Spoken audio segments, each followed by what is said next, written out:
warahmatullahi wabarakatuh. Saya Putri Wulandari dari Prodi Perbankan Syariah semester 6, mata kuliah Manajemen Treasury Bank Syariah. Dosen pengampu Ibu Mary Yuliani, SE, SY, ME, SY. Kali ini saya akan membahas tentang manajemen treasury. Manajemen treasury adalah proses pengelolaan likuiditas, aset, dan risiko keuangan perusahaan secara strategis untuk memastikan ketersediaan dana operasional dan mengoptimalkan keuntungan.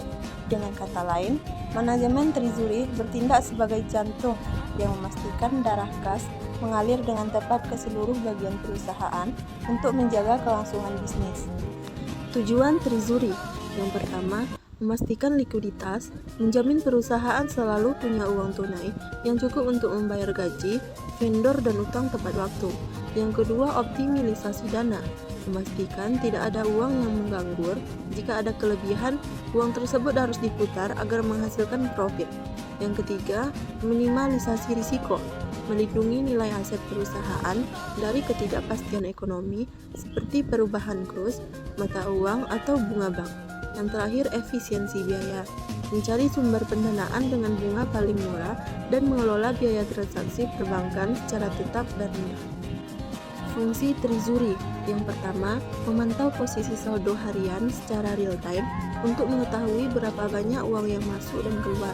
Yang kedua, memprediksi kebutuhan uang tunai di masa depan, misalnya 3-6 bulan ke depan, agar perusahaan tidak kaget jika tiba-tiba butuh dana besar. Yang ketiga, jika kelebihan dana, mengalokasikan ke instrumen jangka pendek seperti deposito atau reksadana.